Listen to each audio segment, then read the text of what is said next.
So, Demon Slayer, if you are not familiar with this story, it is on Nova, and I just covered that. But if you've just joined us, um, Nova, if you are looking on the Android apps in the Google Play Store, it says Nova dash Good Novel Web Novel Dream. I think that's how it, or Good Novel Dream Web Novel, something like that. But the name of the app is Nova. If you're on an Apple phone or an Apple device, it is Nova Fiction. The full title of the book is Fated for the Demon Slayer. It's a book that I actually had the idea last August, um, early August, it must have been, because I remember we went on vacation last year on like the 25th or something of August, and I had my notes, the beginning of the plotting for this story. The characters had different names, but the world was there, and the primary conflict was figured out. So I started thinking about that and starting to play with writing it last August. It didn't end up getting published until April. So I got to work on the opening of it quite a bit, which was fun. Um, who or what was your inspiration for this story? Oh, bye, Nora. Have fun. Um, and Kristen, thank you for coming. The inspiration, I have to tell you, I don't know. I do think God talks to us, and I think that whether we realize it or not, God is talking to us. So I always ask for inspiration. Sometimes it comes exactly when I ask for it, and sometimes it just comes, and I wasn't looking for it. And this story, I was not looking for this story when it came. It was an idea that hit, like all of a sudden out of the blue. Ooh, a demon slayer.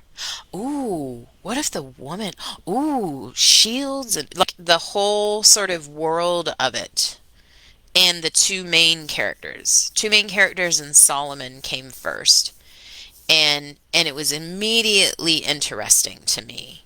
And I immediately could see the I wouldn't even call it allegory because it's not even allegory, but how you could tell some truth about life in a fictional way that would be really interesting. But I also, there was a lot of parts of it that I couldn't figure out how to do. There's still parts of that story that I still don't think I did the best job with it. I still think there must have been a better way to do it. But I never got a better answer, so I just went with what I had. um, so, what was the inspiration? It just came, and it started with Cole and Eva. Um, and Solomon was there pretty much right away because I knew that they needed somebody who believed in them but didn't have all the answers. And then it kind of developed from there. So when I first started writing them, they're the first, well, in a while. It's not that I've never written this before, but it has been a while since I wrote a couple who were sexually experienced and with each other. So they have a whole history that I had to figure out what happened between them in the years before the story. Um, and that then feeds into what you can do with the plot later. So it was fun. It was very, in some ways, this story was very uninhibited for me because they had history, because they were both mature and they had sexual experience and genuine love for each other, and they were in the quote unquote real world. Um, it was there was a lot that was easy about what, like I didn't have to have a lot of boundaries for them, which was nice. But then on the flip side, the lore of it, how the demons were going to work, what their goal was with them, the keepers and how the keepers of the secrets were going to interact with each other and with the wider world that wasn't aware of them and stuff like that. Like that stuff I kind of went back and forth. I did more story editing on this book than I usually do for a serial, but that was because I had time to do it. I knew when I had the original inspiration that I wasn't going to be able to write it for a while. So first I was just writing plot. I was just sort of working out milestones and different things. And a lot of that changed over time. Um, but then once I had the first few chapters written and I felt like I knew who the characters were, then I got to, I think before I started publishing, I think I had 70 or 80,000 words written, which is a lot.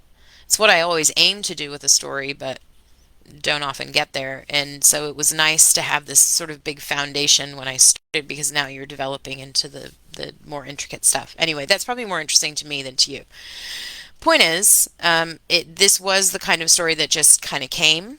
And then I decided I had goals for it, what I wanted it to tell, what I wanted the characters to go through.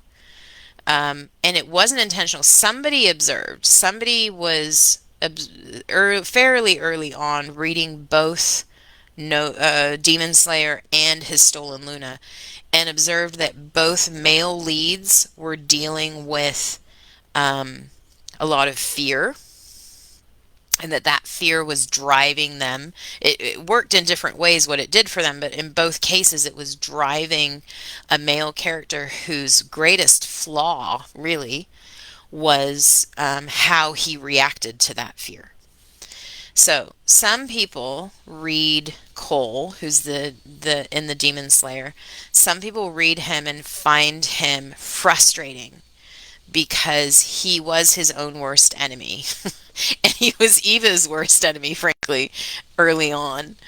Um, but to me, the journey he went through felt very real, where you have a guy who is powerful and strong and intelligent and kind of at the top of his game, but on the same level is so full of kind of angst and fear about what's going to happen that he's effectively counterproductive.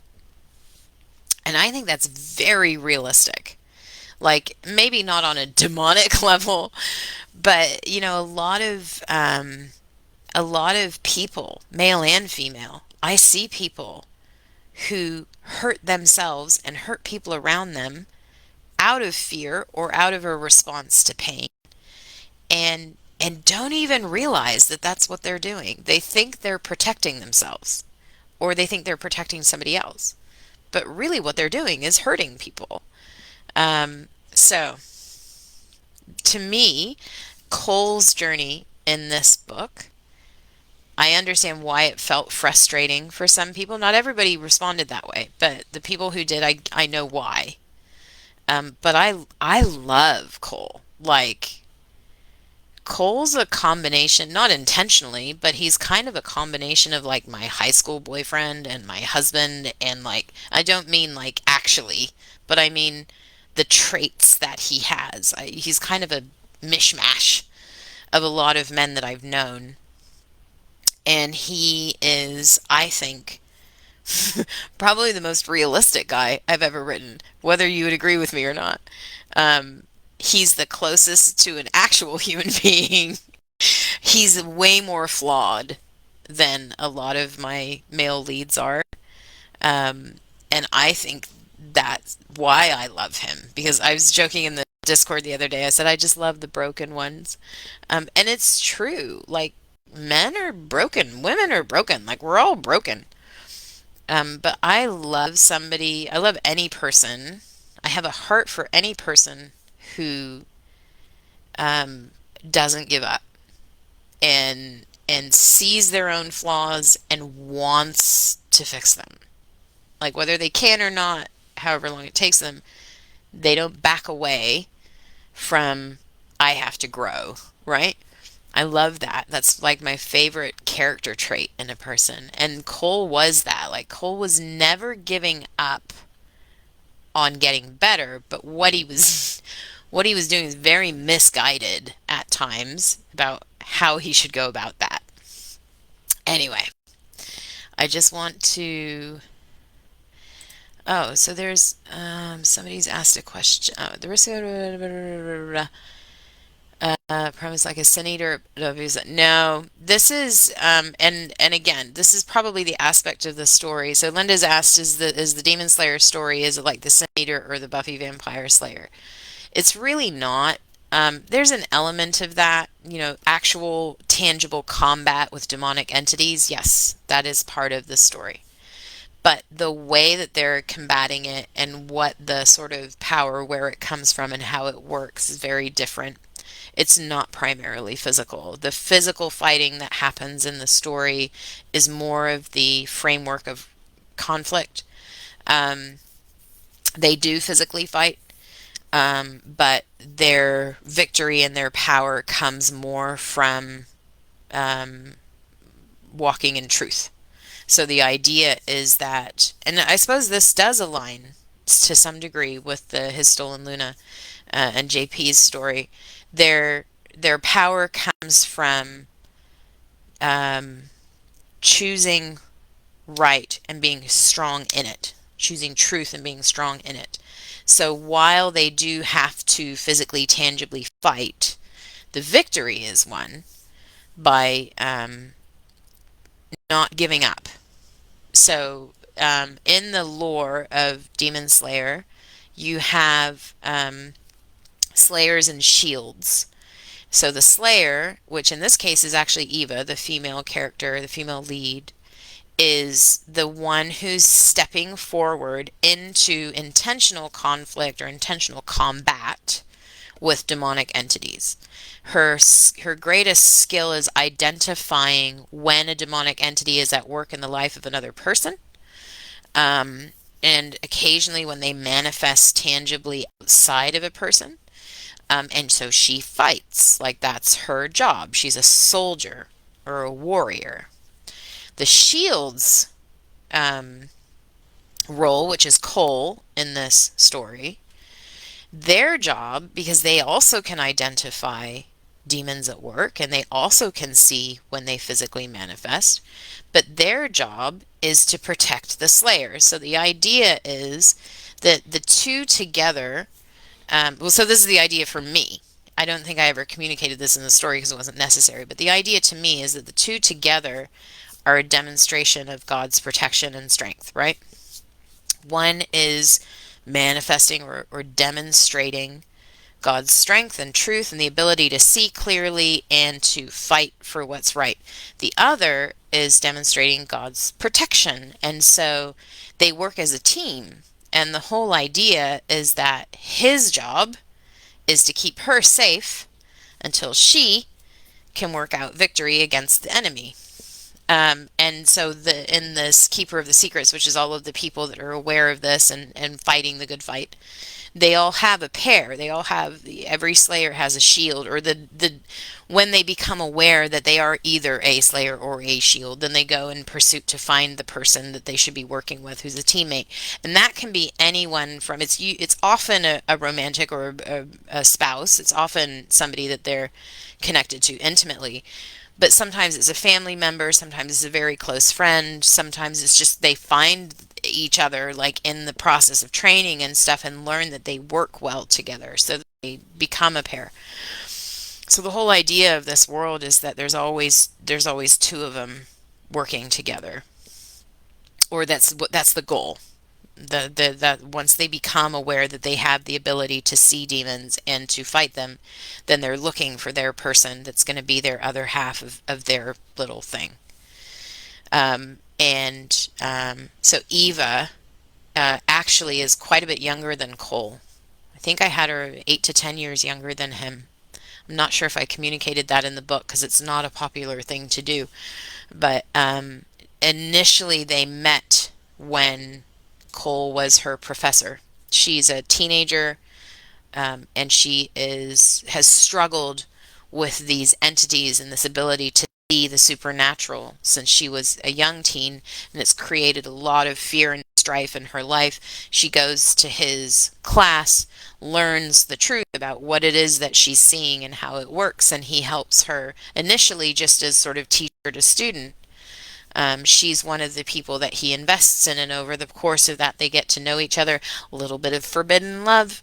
Um, and but he stays out of a relationship with her as long as she's a student.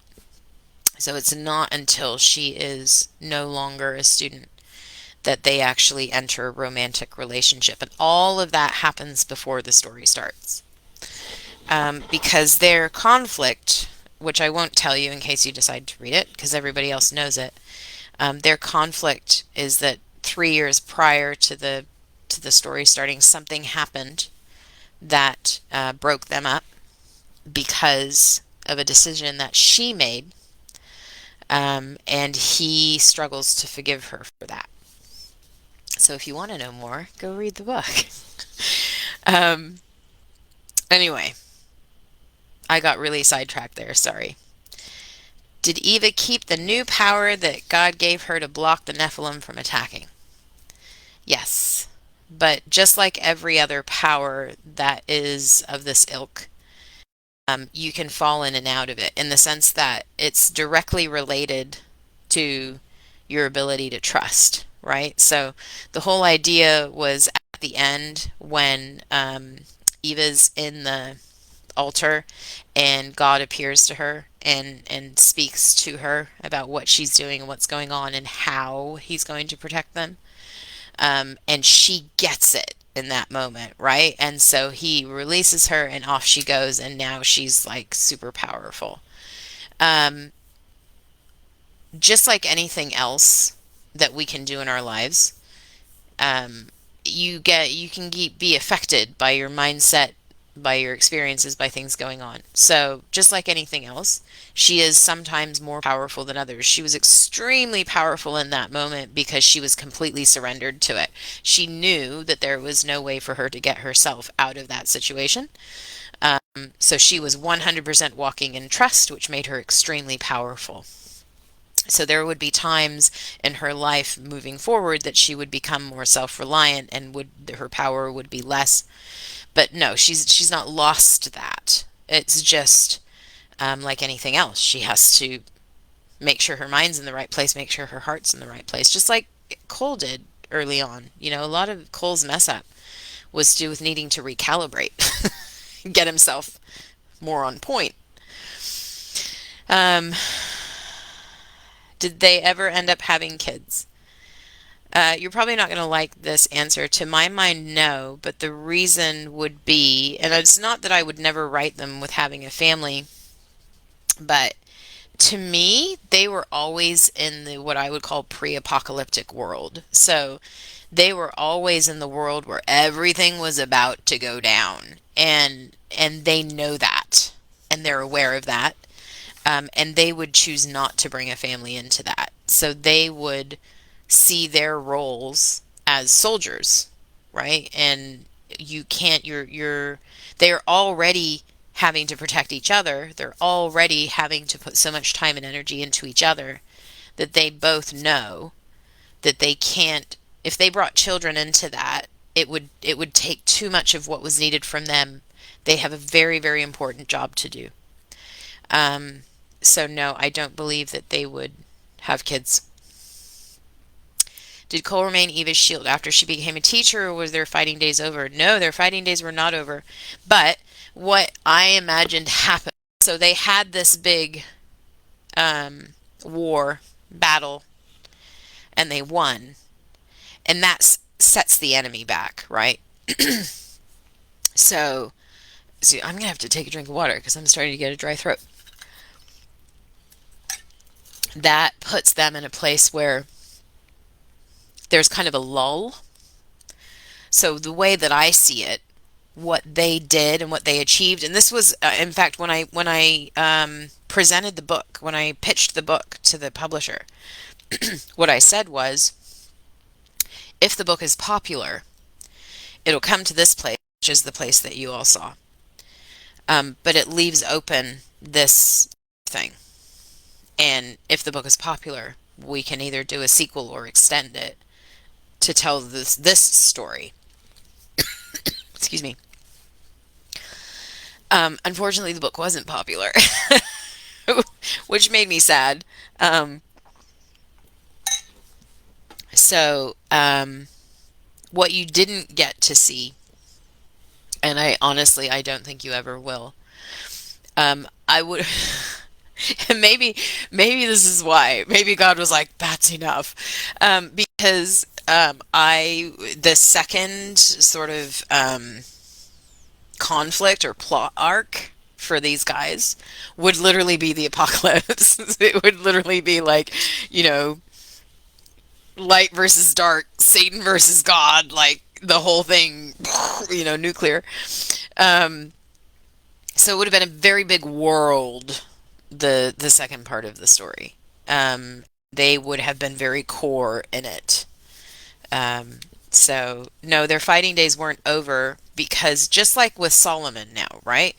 Solomon is in the Keepers. He's a leader. He's an advisor. He does a whole bunch of stuff. But when it's needed, he's out doing stuff. And same would be true for them. Yes, their core day or their normal routine would be training and equipping other new, younger Keepers, Slayers, and Shields. Um, but no, when there's a need, when there's something powerful and they need, that level of expertise, they would send them out. Excuse me. Why did Cole have such an elaborate security system in his house? Um, because he was dealing with a lot of fear. So Cole grew up, if you haven't read the book, Cole grew up in the occult and he was extremely powerful in it and extremely powerful very young. And I based his experience, not his personality in anything, but the experience of being a young person raised in the occult and becoming very high ranking in it as a young person, which was what happened to him. He didn't come out of the occult till he was like 21, but he was already a high priest at that point, or 19 or 20, somewhere in there. I heard a story from a guy who grew up, a testimony from a guy who grew up, and his father was a priest of the, I can't remember what they called it. It was Luciferian. And he became very powerful very young. And the ambition and stuff, in those kinds of circles, to hear him describe it, if you have the if you have the balls to do it, they'll let you do it even when you're young. And so I kind of based Cole's backstory roughly, very roughly and loosely, on the story that this man had told, which was a similar situation of growing up in the occult and becoming powerful in it young, and then being in a position to lead others even when he was very young, and then learning and figuring out that the power that he was serving was not the most powerful power in the universe, and switching teams. So that's what Cole did. Um, so imagine somebody who is extremely self-reliant because they've become an adult very young in their lives and have dealt with very scary things. Um, and so it was just for me, the things, basically the weaknesses that I saw in Cole was his determination to fix things for himself, right? He's always just thinking how I'm going to do it. He often doesn't give enough thought to how others might contribute. So the security system was really him just giving himself a space where he felt like he didn't have to worry. So that's why every time he'd come in, he'd be, he's got this tension at first to make sure nothing's happened while he's been gone.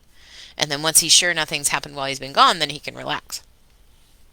So it was really just his reaction or his response to knowing the darkness that's out there. I mean, that's one of the things, if you ever have an opportunity to speak to somebody who grew up in the occult or who has seen supernatural darkness at work, they're very, like, very black and white about what goes on and how dark it gets. So they don't sort of pull punches when it comes to, if you ask people like that, what's going on in the world, they'll tell you. And Cole's like that. Like, he doesn't pretend that things are nicer than they are, even to himself. So it was just a I guess a comfort, a security blanket for him. No pun intended. Okay. Is there any questions in the chat? I just want to check here. Um, People saying people they should read it. I hope, you know what? I think this is the kind of book that people either love or just are like, what? Like, it either really appeals to you or you're just going to be like, what on earth? So give it a shot. See what you think. Um, was Eva able to call on her angel and talk more often like Cole does with Davin? Not really. There would have been some of that. There was definitely a connection made there. But what Cole has with Davin is very unique. And it's to do with because he grew up in, like a lot of people, again, I'm just taking what I see as truth in the real world and turning it into a fictional thing. There are some people in this world that are very open to the supernatural and very dedicated to it, both good and bad. And my observation is when you have a person that grows up in an environment where a lot happens, interacting with the supernatural or seeing the supernatural at work, to them, to those people, it's very normal to then interact with whatever supernatural entity they may believe or understand to be real, whether you believe it or understand it or not. And so Cole, growing up in the dark supernatural, knew that that side of life was real and was not enamored by it. Because I think a lot of people who are enamored by the supernatural, what they're actually being drawn to is the power of it or the mystery of it. It's not that they're actually super excited about God. It's that they want to be in on the secret, right? They want to see the thing that nobody else sees. And I have believe that that is a place that the enemy can work a lot because people are actually drawn to the wrong thing.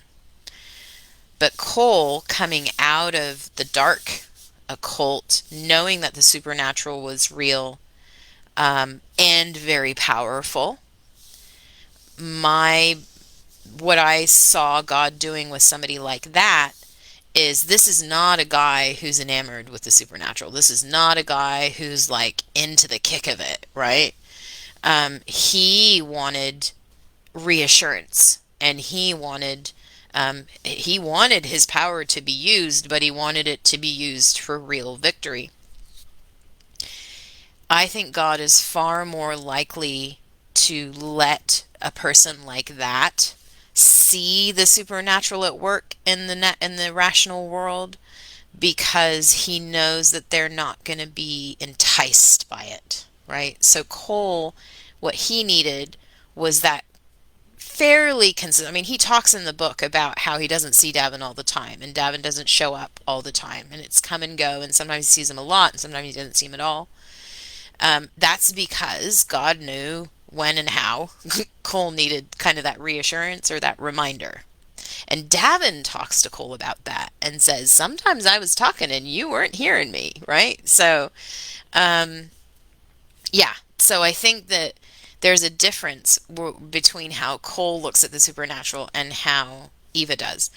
Eva doesn't need that constant reassurance, which Cole does, because Cole needs to be reminded that the good is there and that the light is true and that he doesn't have to be afraid of the darkness. Eva's much more trusting in that way. And so she doesn't need as much of the reassurance. What she needs more is the encouragement and the sense of security that she actually gets from Cole. So, with Cole having Davin and having that reminder all the time, it allows him to then be the right kind of support to Eva. But it's not that Eva never saw her angel again or never dealt with God, in a tangible way again. It's more that that's just not the baseline of where they function. I hope that makes sense. Um, what, if anything, was your experience with the occult that compelled you to write a story about it? I know that the occult is real, and I know that some people it's a game, but for some people it's not. And it functions and is far more present in our lives than most people realize or want to believe. And I think that's the problem. So, what made me want, or what compelled me to write this story was what I hoped to do was create a fictional metaphor or fictional picture that would make people look at their real lives and understand that their lives aren't just physical, that there are things at work, powers at work, influences at work that impact people. Biblically, what you read is you do not fight flesh and blood. And you say, how can we not fight flesh and blood? Flesh and blood is in front of us all the time, and the people are here, and they're doing this thing, and they're saying that, and they're hurting me, and they're doing this. It's not that God's denying the impact that we have on each other, but the lesson, I believe, in that whole passage of Scripture is that we need to understand that not only are we influenced by the supernatural, but so are people who are not even aware of the supernatural. And what I wanted to do was kind of give people a mental image of what goes on that they don't see. I read a book in high school called This Present Darkness. I don't believe that that book is theologically I don't think you should be basing your perception of the world on it, but it did a really good job of showing the interaction, because what it does is it shows angels and demons at work in the world, but the people that they're dealing with aren't consciously aware of them most of the time. So how they influenced people and how they interacted with each other and with people. And that image always stuck with me. And I was hoping to do something along those lines of giving people a mental image. It's not to say that it's this like thesis. It's more just, hey, if the supernatural is real, if evil is at work in the world, when it's working on a person, they're going to act differently than they do when it's not, right? And how they interact with me is going to be affected by that. That was really what I was hoping to achieve with this story, was to get people thinking that way. When I am, or you are, or somebody else is influenced by God or by evil, we react differently to people around us. And having that awareness, and then like having that be part of the picture of what, when we're problem solving or when we're dealing with relationships and stuff like that. I just wanted to sort of start the conversation on it. Really? Oh,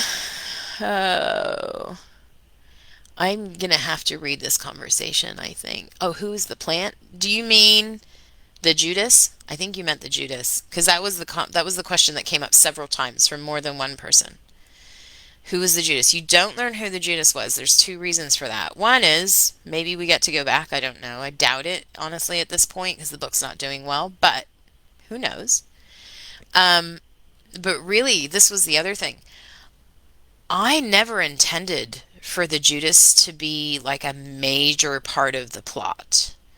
When that conversation occurred, to say we have a betrayer, like we clearly have somebody in our ranks who's informing on us, that was only ever supposed to be a driver, right? This is a reason why they can't just go to the wider community and bring hundreds of people with them to solve this problem, because if they could, it'd be a very different ending to the book.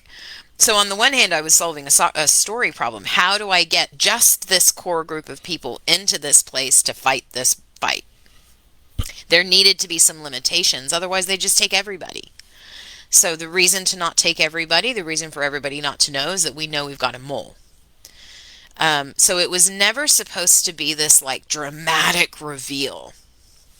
It was supposed to be this sinister feeling behind it all, that even when you're around the right people, discernment is still necessary. Caution is still necessary.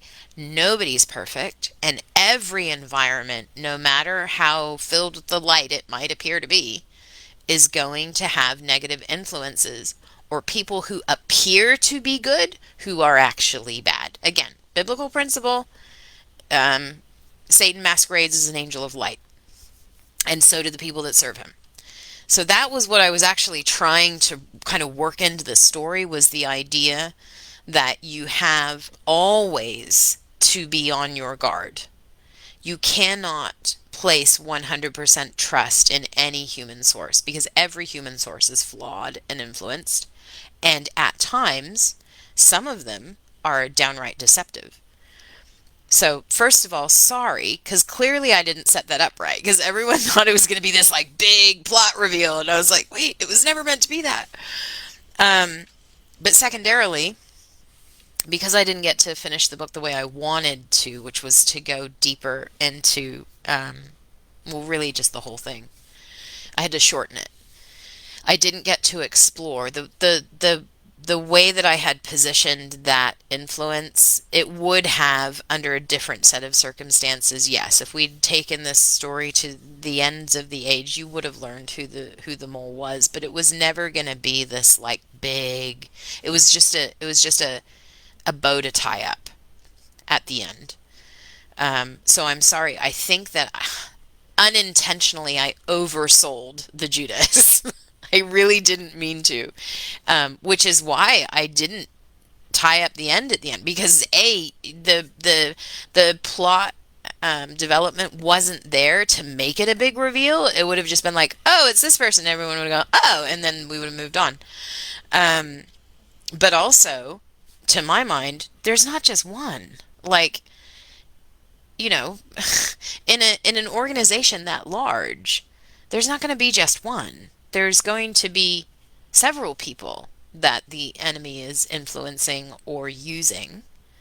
Um, and they needed to be aware of that. Like, they needed to be careful of that given what they were dealing with. So, sorry. I'm sorry that I kind of botched that one. That was an author fail. Um, what was your favorite part of the book? Hmm.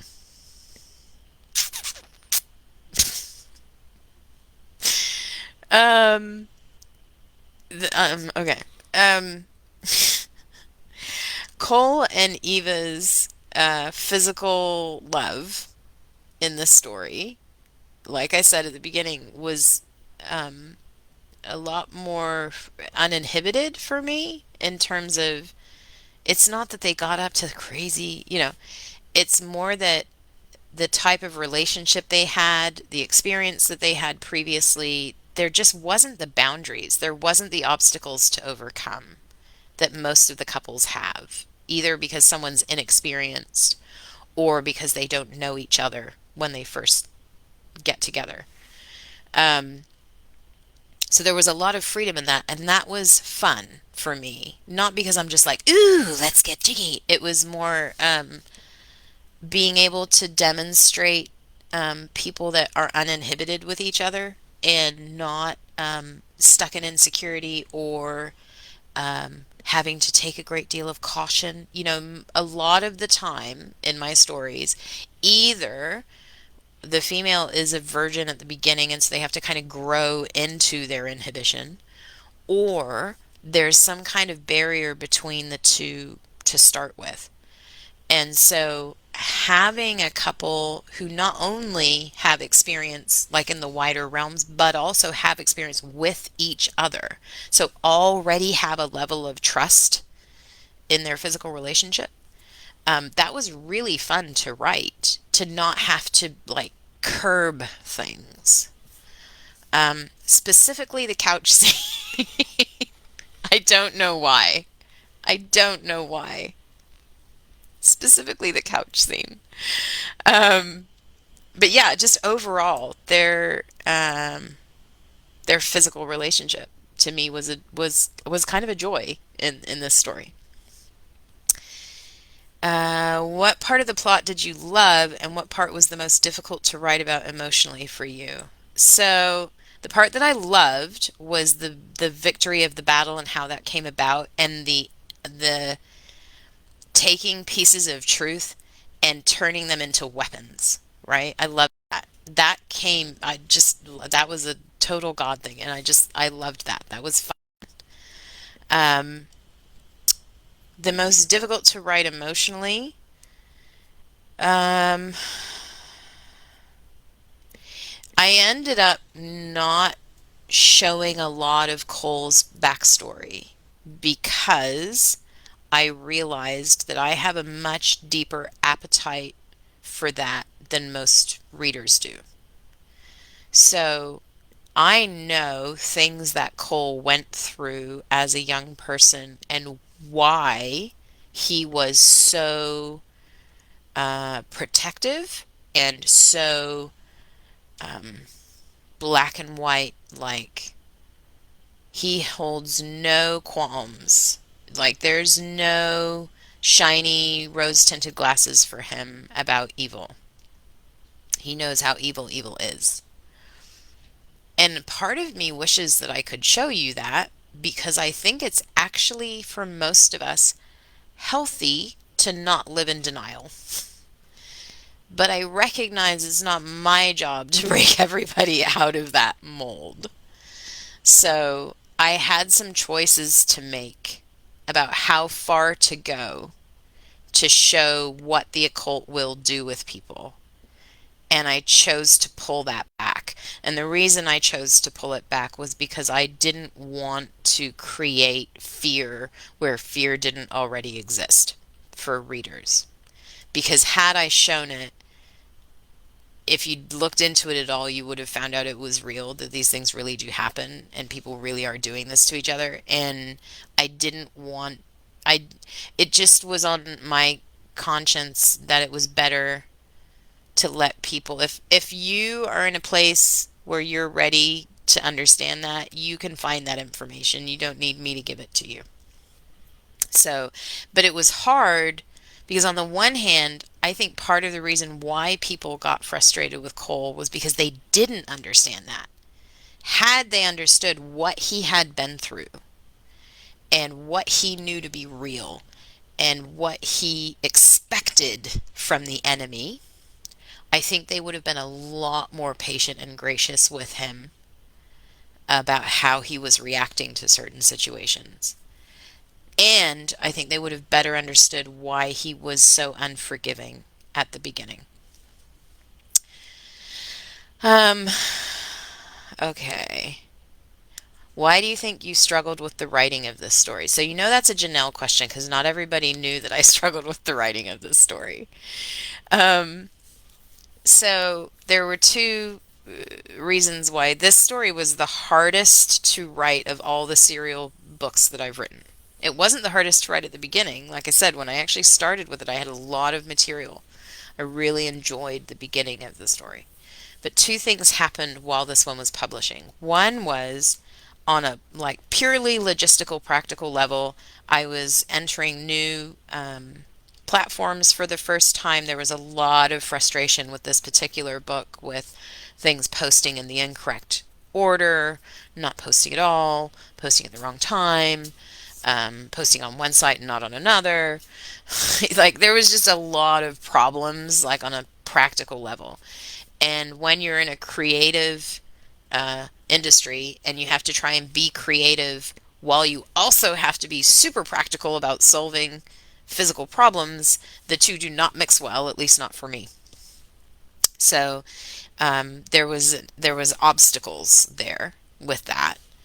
But also, I was trying to, I mean, I've been really open with you guys here on this chat.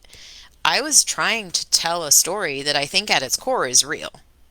I don't think it works and looks the way that I depicted it. I used a fictional vehicle, if you want to call it that. But the interaction and the influence over people, I think, is real. And I know it's real. And trying to express that in a way that was accessible for people who don't share my faith is really hard. Because you don't want to alienate people. And I don't mean by the content. I mean the world has to feel real to you. If you don't believe that there's any supernatural influences at work in this world, I have to deliver this in a way that makes it feel like it could be real, even if you don't think it is, so that you can suspend disbelief. That's the technical term for it. Um, and that's hard to do. Had I been writing for a faith-based audience, it would have been way easier to write because there would have been just assumptions, and there have been things that the characters could just say, or things that I could just make happen that you would have just accepted. Yeah, sure, because you share my faith, you share my belief in the supernatural. So, you know, there's certain things you will accept in a story that somebody who thinks that the world is purely flesh, though there's a different journey that you have to go on with somebody who thinks the world is only rational. Um, and that made it hard because I wanted to bring people with me. And I'm not sure that I did. I'll be completely honest with you. I'm not sure that I did. This book has, I get to see, because of the platform that it's on, I actually get a lot more back end information about how many people read, how far into the book, where they stop, what they skip, what they actually read, all of that. I get a lot more of those details from Nova than I do with any of the other sites that I'm involved with, which I love. I love that they're that transparent. But it showed me that people, in terms of like the bulk of the audience had very little patience for this story. The readers dropped off really fast. But then, if they got to a certain point in the story, they didn't drop off at all. So I suspect there's a combination of people who either share my faith and so they believe, or on some level they believe in the supernatural, and so they could go on that journey easier. But also, it's a dark story. And I think a lot of romance readers just don't want to go that dark. They want to go dark in a different way. Um, and that takes its toll when you're trying to tell a story and you're really trying hard to do it right and you're really trying to bring people with you, but it's just not getting the response. It's very demoralizing. And you guys saw back in August, I was showing you how sort of flat I was feeling. And part of that, a big part of that, was because this story essentially failed. Um, and I know it was on a platform that wasn't accessible to everybody, so not all of my readers went to it and all of that kind of stuff. Like there was a lot of stuff at work that had nothing to do with my writing. I don't think that I am a failure, but I was feeling like one back in July, August. I was. And this was a big part of it. That the story just wasn't gelling for as many people as most of my stories did.